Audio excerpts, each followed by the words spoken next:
So I want to start by saying again, thank you for coming.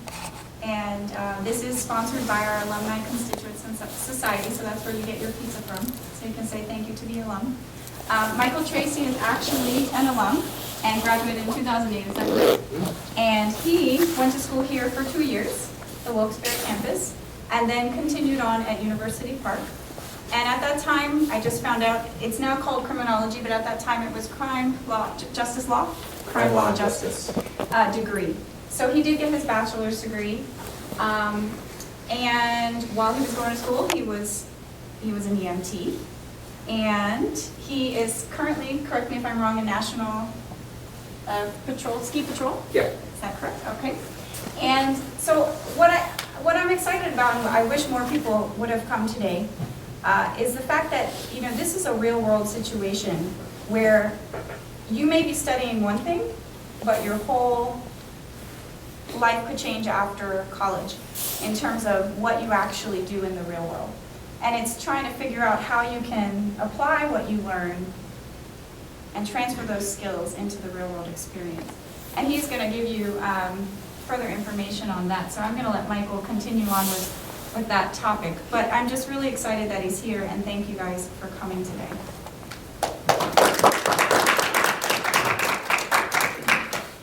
Thank you. So first off, like you said, thanks for coming. And for all of you, those who did come, I appreciate it. And for those who didn't, shame on them. Free pizza and extra credit and real world advice. But so just on the background, I also got my minor when I was down at U Park too. That's really one thing where you should talk to your advisor if you get close to graduating, or even when you're taking courses. Talk to them about minors that you're close to. I had no idea I was 3 credits away from a minor. I could have graduated without it. I didn't know. All I needed was one more English course, which actually, that English class, I think it's called Comparative Rhetoric, was one of the most outreaching classes I've ever had. It was like you went out into the community and you actually had to design an internship program, which was pretty neat. So do that. Use the people that you have available to you. And a second thank you to everybody who helped raise $12 million, or over $12 million for Dawn. Wow. I think when I graduated it was like 8 or 9 million. I'm like, they'll never beat that, ever. You did. So, first I want to ask, how many freshmen are in here? You say. Good, okay. Not good, but how many sophomores? Okay, so the majority. All right, juniors? Okay, and seniors? Super senior? Yeah. Whatever. Actually, I have 1 more year after this, so. Okay. I'm super senior. Okay. Okay. For all the sophomores and juniors, I guess this would apply to the freshmen too, learn as much as you can when you're here. You know, when you're in your classes, and I mean, this kind of pertains to your whole path, to your whole getting your degree. You know, when you're in college, when you're pursuing your degree of what you're focused on, you're like, okay, you're looking through that big blue book they give you, like, what do I want to do for the rest of my life? And you're looking through it, you're like, all right, that sounds good. So you pick one, and then you go into that program, and you're focused on that. But what you don't realize is that all the ancillary stuff that you're going to be learning along the way. And I mean, you know, I was in your seat literally, you know, 6 years ago or so. And I was thinking, nah, all right, whatever. You know, I just got to get this project done tonight. That's all I'm worried about. So I know, I definitely know where you're at. You know, but think about when you're actually picking classes. You know, if it's just an elective, it's like okay, I just need 3 more credits to do this or to make up some space. You know, think about why you want to take it. Think about why you're doing it, and not just okay, it'll take up space. You know, I mean, other than like your gyms, I mean, which are, you know, required. I mean, you have so much knowledge here, either at this campus, at U Park, wherever you end up going. You have some of the best professors in the world teaching you what they know, even about their class and other stuff too. Just listen to them, use them as a resource. You know, who here is scared about graduating? Who here is scared about, okay, yeah, be honest. I mean, yeah, about graduating, about what you're gonna do afterwards, about student loans, about everything. You know, I was terrified, because like, people are like, oh, graduation, that's great. However, you're sitting in that seat in May, and you're like, all right, I have 6 months before I have to start paying back my loans, who's gonna let me do that? Crap, I need a job. Okay, so for super senior, or anybody else close to that, basically what happened with me is, right around the end of my junior year, I started getting that freak out stage. I'm like, okay, what am I gonna do? How am I gonna get a job? And I knew I wanted to go into government. I knew I wanted to use my criminology, AOJ, whatever, cops, whatever you wanna call it. I knew I wanted to do that right away. I wanted to go into government, whether it was federal or state. And so my girlfriend at the time said, you know, there's a career fair, you should think about going to it. And it was at the Bryce Jordan Center.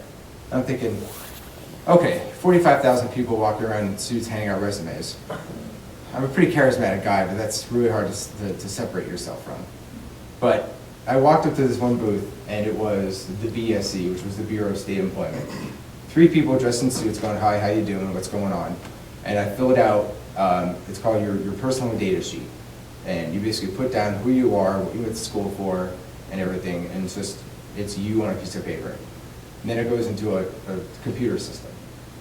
Well, I'll get to what happened about that in a little bit. For the sophomores here, you know, I want you to realize that by sitting in the seat at Penn State, you're smarter than you realize. You really are. When you go out into the job field, whether it's an internship or anything else, you know, you're surrounded by other Penn Staters right now. You're surrounded by other people doing exactly what you're doing. When you go out into the job, you go into the real world, you're going to realize that you might be a superhero where you're working because you're way more intelligent than you think, and that's the truth. My brother and his wife went to Notre Dame, and so whenever we go to a tailgate or something or go to a party, I always get compared. I said, I don't care because I know I'm just as smart as them, you know, on every level. It's just we have 2 different names for our schools, and that was it. So when you guys actually get out into the job market, you're actually going to see. I mean, you told me you were working for 9 years prior to coming back to school, and I mean, you know, having real world experience, you know, I'm sure that you can attest to saying, okay, there's some pretty dumb people who got real good jobs, you know. I mean, no, I shouldn't say dumb, but I mean, you know, people who are, you know, a lot less intelligent than you. Right, less qualified. Right, less qualified. And so, I guess what I'm trying to say is that it's what you learn here that separates you from everybody else. You know, I'm not just putting Penn State on a pedestal. I mean, even though it should be, we do a very good job of educating our students here. And so, I mean, you're really gonna, you know, get out there, get your first job, and you're gonna be working next to people going, where did you go? You know, how did you graduate? Because like Penn State puts you through the paces. They really do. And in order to get that degree, they really do make you earn it. But it's for your benefit. So also to the sophomores and juniors here, you know, the whole title of this thing is, okay, I have a degree, now what do I do with it?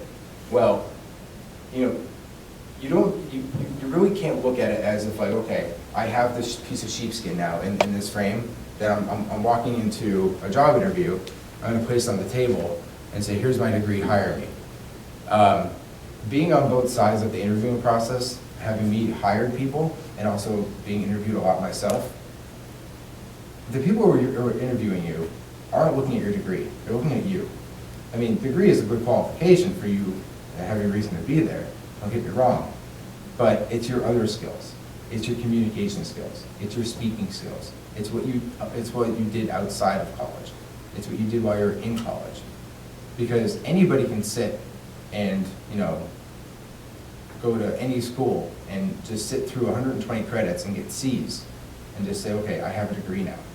but it's how you separate yourself, and it's the other things you learn while you're here that are gonna separate you.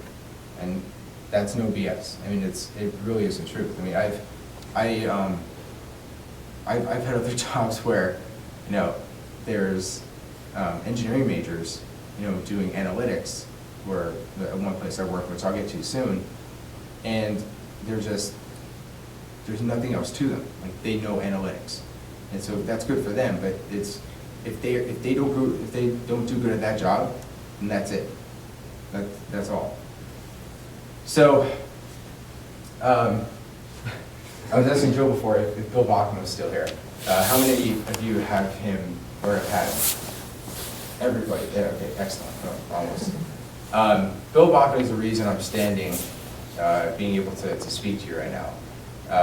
Prior to this, the only other major speech I gave, or speaking engagement I had, was I was my brother's best man at his wedding.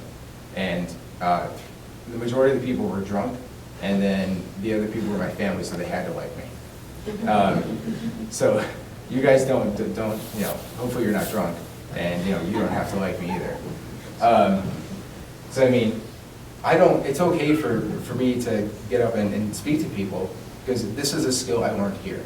This is a skill I learned talking about a golf ball and a tea candle to, you know, does he still do that? Yeah.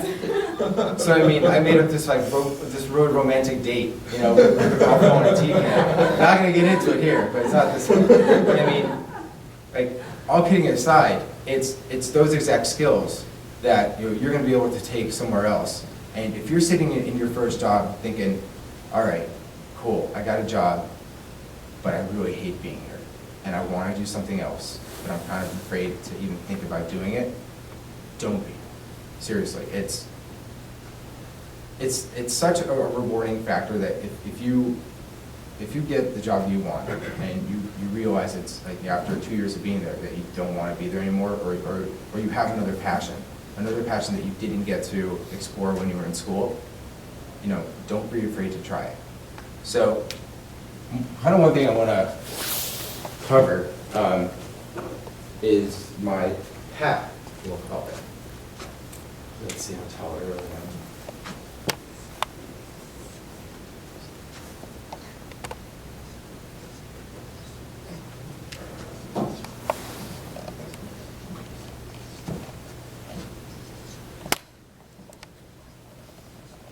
Can everyone see that? Okay, so the Pennsylvania Parole Board, awfully powerful office within the state. You know, we basically had second most power to state troopers and the Attorney General's office. As I was saying before, when I was in the Bryce Jordan Center, I handed in my thing to the BSC people, which is the Bureau of State Employment. That's one way you get a state job. The other one is civil service. Civil service, you're in a union. BSC, you're management. So I wasn't part of a union. So I got this paper and I handed it to them, and I walked away. And that was in, I want to say March, because I graduated in May. Yeah, so the job fair was in March of 2008, and I graduated in May. So I went back to my apartment on Barrio Boulevard next to Walmart, if any of you have ever been down there. And I kind of sat down and like, that was a waste of my time. At least I got to wear a suit. So, I graduated in May. I still didn't have a real job lined up. So I went home. I came back here and I worked for the clerk of courts in the courthouse, because I had an internship there when I was a sophomore, and I called the clerk before he went to prison. So I got my old internship job back. He was one of the corruption people. I didn't know at the time. So I remember I was filing bail dispositions, and I got a call in August from the state saying that they want to interview me, and I laughed. I said, "Who is this?" I said, "This is the Office of the Victim Advocate within Pennsylvania Parole Board." I said, "Oh, okay." So here I am, 3 months out of college, freaking out that now I have a chance for my dream job. what I wanted to do. I wanted to work in the state or federal government. And, you know, when I told my parents, I said, like, a state job? You can stay there for 20 years and retire, full benefits and everything, you're set. I said, okay, cool. So I go down for the first interview, a panel of 3 women, all had master's degrees, 2 of them had a doctorate, and then I realized that this was no joke, that I could potentially bomb this interview if I didn't remember everything else that every other speaker, kind of like me, that I had to sit through, told me. And it's, you know, use your communication skills. Use the other stuff that you know. Use the other stuff you're learning.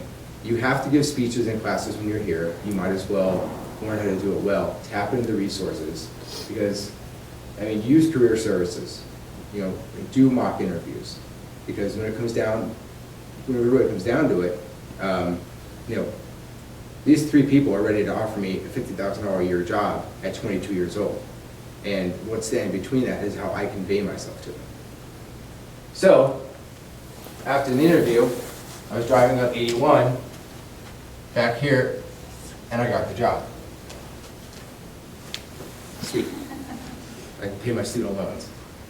So, I moved down to Harrisburg, go through the training, get my gun, get my badge, and basically what I did there, I worked for the Office of the Victim Advocate, where we were basically the voice for crime victims in the state of Pennsylvania, where we would basically keep tabs on the offenders, that if they try to make any contact with the victims, we would find the parole board members who were voting on their cases and report back to them, saying, you know, you need to revoke his parole, or you need to, you know, try to deny this guy's parole that's still in prison if they're writing to the victims, or if they're trying to intimidate the families while still incarcerated.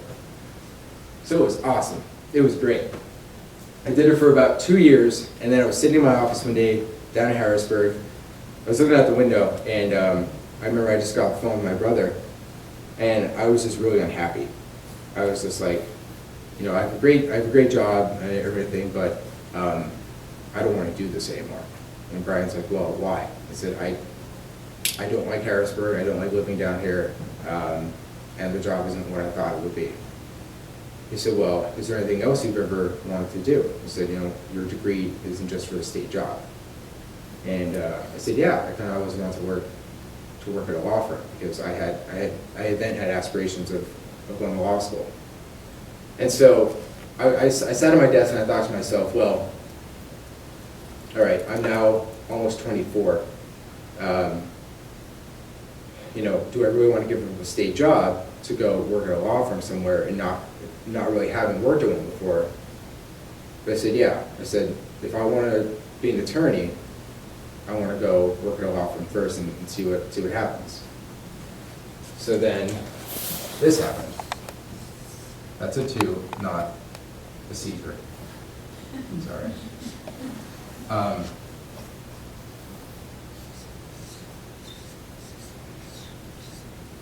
That's a C.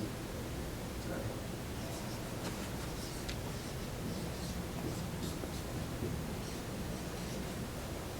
I went for an interview at the DeLuca Law Firm in Scranton.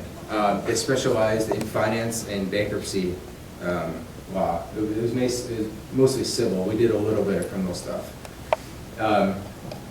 So I went for the interview, and the partner said, well, why do you want to be here? And I explained to him that, you know, I had aspirations to go to law school, and here's my degree. He's like, well, I'm going to tell you right now, you're overqualified, and we can't pay you as much as you were making. By the way, at the state, getting out of college making $52,000 a year, like sitting here in this seat, does that sound good? Mm-hmm. Yeah? Okay. So imagine walking away from that and having your family be like, what are you doing? Right? Yeah, I know. So, then I made about 3/4 of that at the law firm, but I moved back to Northeast PA, so that was an okay salary. Down in Harrisburg, my rent and everything, I was paying about $1,200 a month. So, yeah. So I needed that giant salary, even though that's giant. So then, went for the interview, talked to him about it, got the job. Big mistake. Big mistake of not kind of shadowing them for a while, going in, seeing what their workload was like. They had 4 attorneys and 2 paralegals, and I didn't really do the math at the time because I was just excited to be in a law firm and come back home and not be in the state environment anymore. Jobs are a crazy thing when you're actually out of the school environment and you're alone, away from all your friends, and you're there. You kind of think to yourself like, okay, what do I really want to do now? So then that's how I ended up with the law firm. I said, okay, well, I really want to be an attorney. I'll go to law school, 3 years, no problem, but I want to work in a law firm first to make sure. So I don't know if you guys have ever had any dealings with attorneys before or anything, but they work a lot.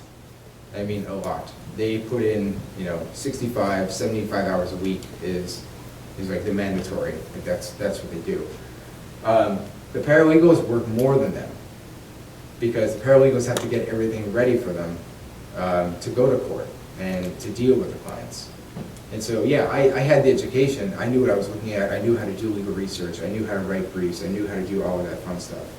But what I didn't know how to do was manage 4 egotistical,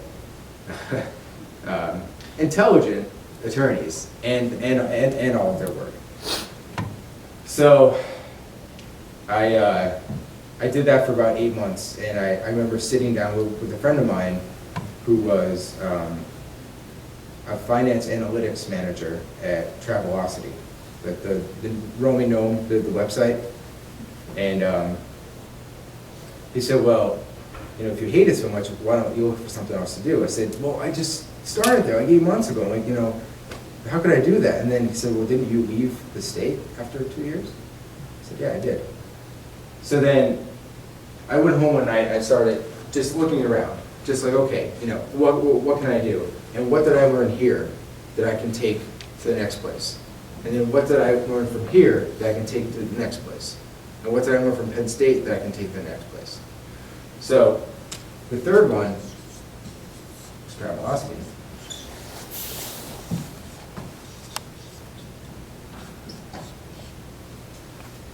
They had a job opening, and believe me, between this, I was definitely looking for other jobs too. It's just, I was fortunate that I had a friend that was working here, and we had just struck up a conversation. And even though I wasn't searching for it, I was like, okay, well, do I have the skills to work here? Can I do it? And from working at a law firm and doing finance for them, basically what my friend had told me about what the job would be like here, so that'd be easy. Because getting back to the point where I say you're smarter than you think, how many people here know how to use an Excel spreadsheet? Okay, you're probably more advanced than 85% of the people that you're going to work with at your first job. If you know how to write an Excel formula, you're 90% advanced. Or maybe 86% advanced, whatever. But the point I'm trying to make is that you're gathering all this knowledge now, you're gathering everything, you're just like, you're waiting for that graduation date, you're waiting to get out of the door and say, okay, I'm going to get a job now. I'm going to do something for 25 years, retire, and that's it. Life doesn't work like that. It doesn't. There's a lot of people that do that, and I don't know if you guys have, read a lot of stuff from the news or whatever, or paid attention to recent statistics, but within the first 7 years of your career field or your career success, you're going to change jobs. No one gets their first job and stays at it, for 35 years. Those days are, I think, have come and gone. Now, if you're a doctor, or something like that, that's a different story. My girlfriend's doing her residency, and that's another 7 years, so she's pretty committed.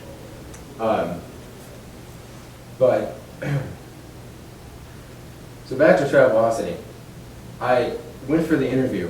I sent him my resume and everything, which really, this is kind of where you have to think about how much time you spent with career services when you were in school, how to tailor your resume to other jobs, tailoring your skills to that job description, to just get a call, to just get in that seat and just get a chance to put yourself in front of that employer. To say, okay, I'm worthy of being here and here's why. So I went for this Travelocity job. It was a market analyst. It was for the Northeast market analyst, which was from Maine to Chicago down to South Carolina. So the entire part of the country, I was responsible for doing the finance analytics for Travelocity. So, I lost the camera. Okay. So basically figuring out how much money they were making and losing on a daily, weekly, monthly, and yearly basis, using Excel spreadsheets and using different programs that we had to track it. And whenever I got a call from a manager saying, I need the analytics for this hotel, for this date set, compared this year to last year, I had to have it to them within 2 hours because they were on their way to a meeting. So you're like, okay, what did I learn where that can get me to do this?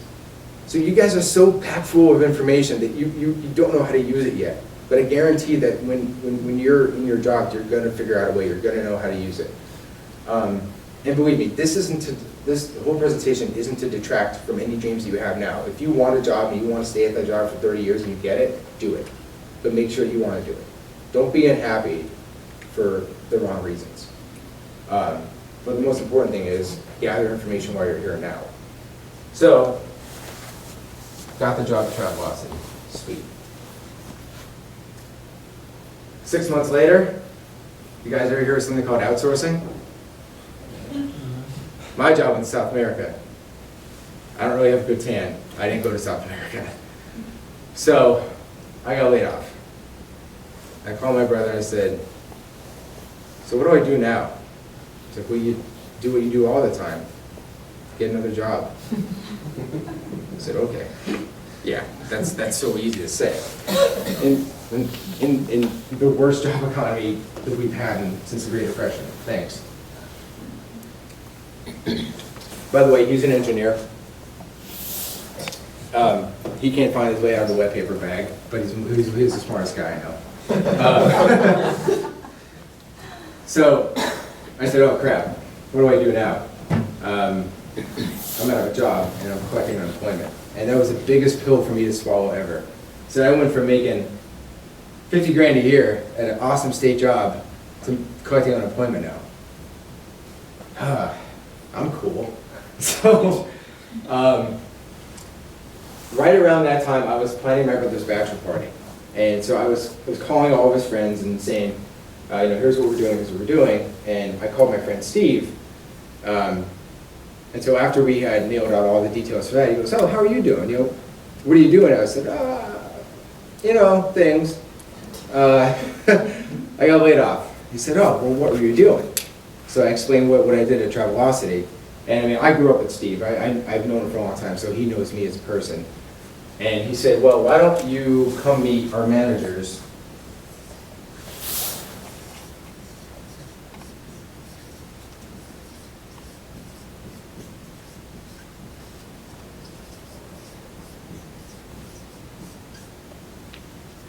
At Northwestern Mutual.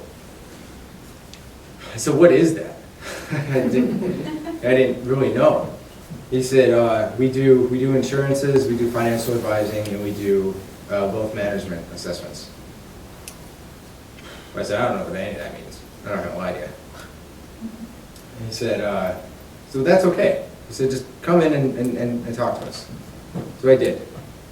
And again, I got to wear another suit, which was cool after being on unemployment. Didn't think I'd ever get to wear a suit again. So, 7 interviews. They brought my parents in to talk to them about what I'd be doing. And 7 interviews, like 7. They were an hour long each. I'm like, all right. So what did I do? I said, all right, what did I learn at Penn State? What did I learn everywhere else that's going to get me through this? And you learn a lot. you never stop learning. Like, as soon as you graduate, you're not done learning. You've got another 60 years of learning ahead of you. I'm still learning. Everyone is. My father's still learning about blood pressure now. It's cool. So then, basically, I didn't have a finance degree. I didn't have any of this, but I worked in finance analytics, in bankruptcy and finance law, and I got to do my own budget because I was making so much money, which was cool. So they said, don't worry about it if you don't have a finance degree. You have communication skills, you have people skills, and we're going to send you to school. We're going to teach you everything you need to know about finance, and then you're going to have to learn on yourself too. So it's a really attractive job, really great potential for it. And so I talked over with a lot of people and figured out if this was a smart thing to do. And it's really demanding. It's extremely demanding. It takes a lot of time. But after 7 interviews and everything, here I am. Even our notebook paper says first ministry on the sides of it. Wow. I wish I paid for that. This is my pocket. So that's where I am right now. I can broker with 47 other companies because we have exclusive rights to broker with basically every other finance company you can think of. And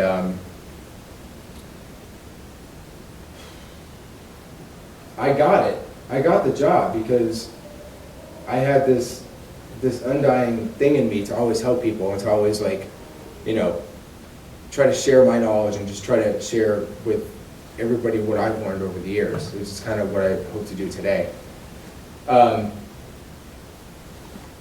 so it's a good job. It's really challenging.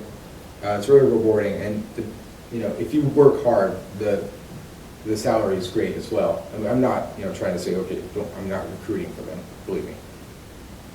You guys know what you want to do.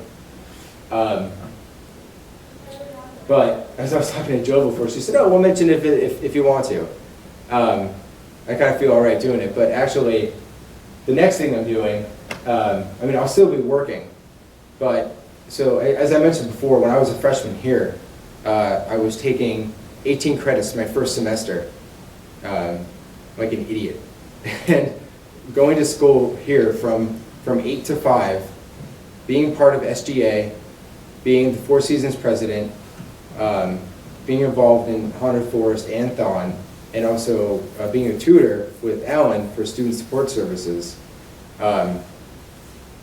So I had a lot on my plate, and I really took on a lot.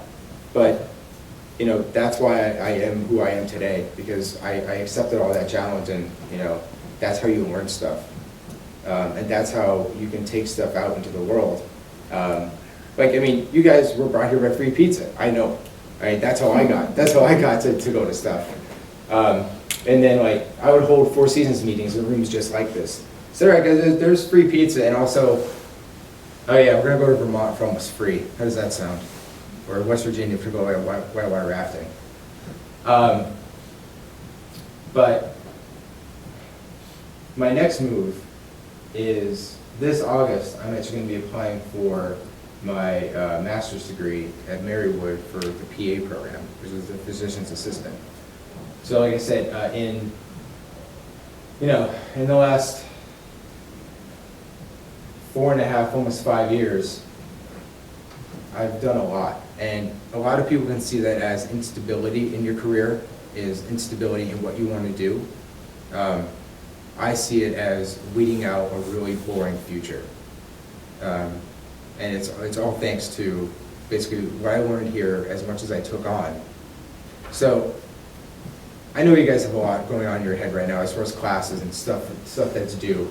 So even if you're just driving home or whatever, and you just think about maybe he was kind of right. I don't have to be as afraid as I thought. You guys have an awful lot of support behind you. And then when you graduate, you have something called the Alumni Association. There's 800,000 people all across the world willing to help you with an email. Imagine that, wherever you end up, you can sign on to the Alumni Association. You guys think E-Line is cool? Or whatever? Yeah, just wait. I mean, everywhere I go, I always meet people from Penn State, and they're like, oh, what are you doing? When did you graduate? Oh, well, if you ever want to talk about anything, or if you have any friends that need help, let me know, give me a call. We take care of our own. We really do. It's awesome. So the PA program, it kind of stems from my paramedic license when I was a freshman here. I was an EMT and a medic through all of this, National Ski Patrol through all of this.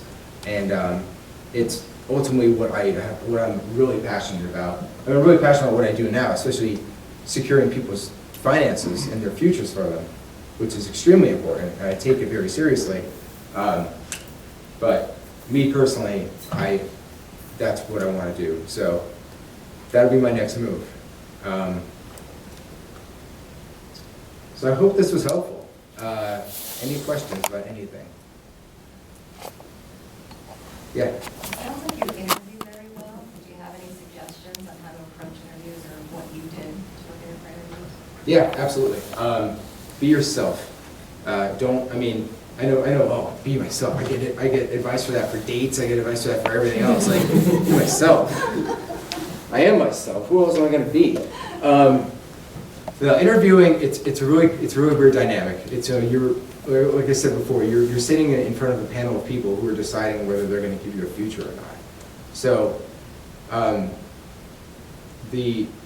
I'd say the most useful advice I could say is try to detract yourself from what you're there for and focus on the conversation that you're having. Don't really worry about the end result as much as worry about how you're portraying yourself in that 20 minutes that you have, or that 15 minutes that you have. I've never gone into an interview and sat there the whole time thinking, how am I gonna ask this person how to get this job? Because it doesn't work like that. It's a conversation. They're trying to figure out, excuse me, the person who's hiring you, and I've done this too. I've hired people. They're figuring out if they want to work with you. They're figuring out if you'd be a good fit into their culture.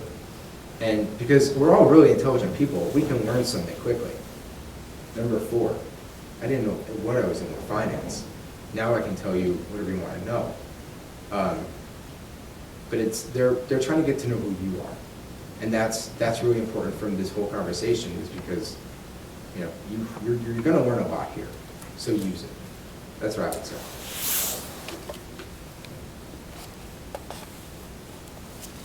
Out of those 4, which one was the hardest job Interview? Yeah.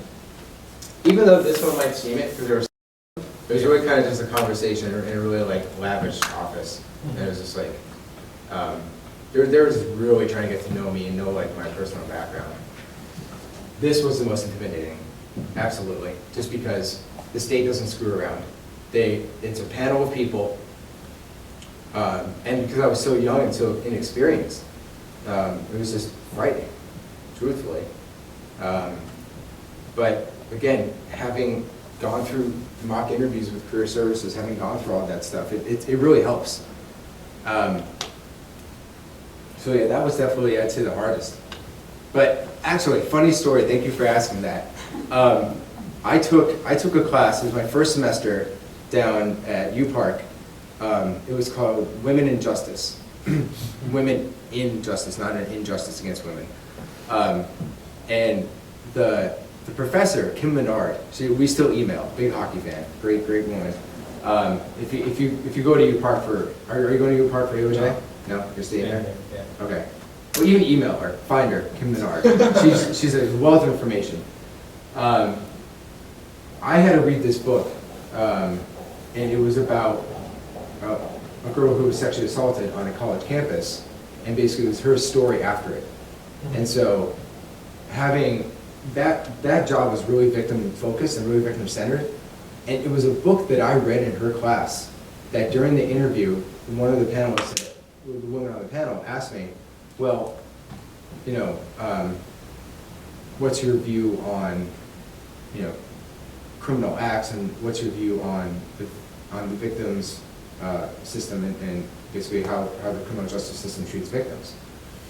And in the book, the girl who was actually shunned, she was shunned away from the people in her sorority, her friends on campus, professors, just because they didn't want to be associated with knowing somebody that was sexually assaulted. And so I felt like it was terrible. It was a horrible thing. And the woman picked up her head and she goes, "I love that book. I can't remember the name off the top of my head. I still have it at home." But so that's when she dropped down her pen and she got more relaxed in the interview and started asking me more just general stuff about me. And that's when I knew that I might have a shot here. So, I mean, that's a prime example of like what you're learning. You know, don't forget, because during interviews and during everything, you're gonna use it. You know, so just have a clear mind. Even for your question about the interviews, have a clear mind. And when you're in it, don't get too nervous. Good question. What kinds of strategies, because you're going through life changes, decision making. Do you have any decision making strategies you used while you were processing, or how did you go about looking for the next step? I mean, obviously you said you talked to different people and got advice, but were there any personal things that you did to kind of cope? You mean going through each job, or? Yeah, just transitioning, just that, how did you, I mean, from the decision-making processing, like, for example, I like to write pros and cons lists, you know? Yeah. I mean, yeah. what kinds of strategies did you use to help you make decisions to actually take the next step? That's a really good question. Actually, pros and cons lists help. Really, it was, I kind of looked at myself and saying, okay, well, where is this going to take me? And is it going to make me happier than where I am now?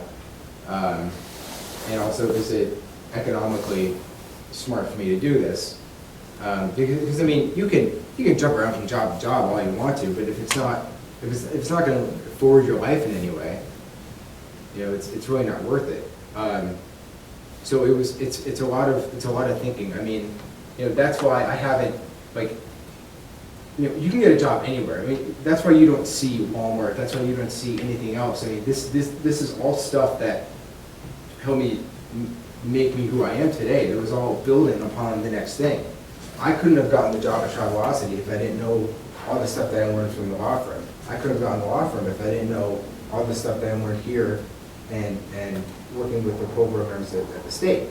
So it really, you always have to be building upon yourself.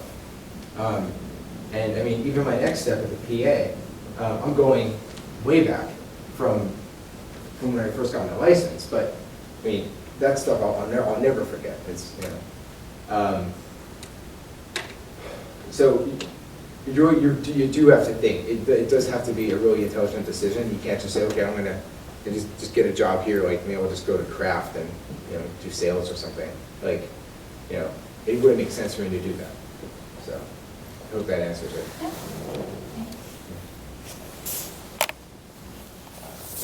Anything else? I hope you enjoyed it. I hope at least it was entertaining, maybe. Thanks for coming.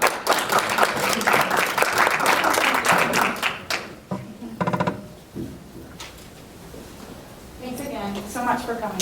We really appreciate it. Oh, and I'm sure thanks. you probably have tons of these, but what's one more? I don't, actually. Oh, no. Cool. Good. Thank you. Excellent. Yeah. Well, thanks again. All right, Yeah. guys. Thank you for coming as well. I really appreciate it.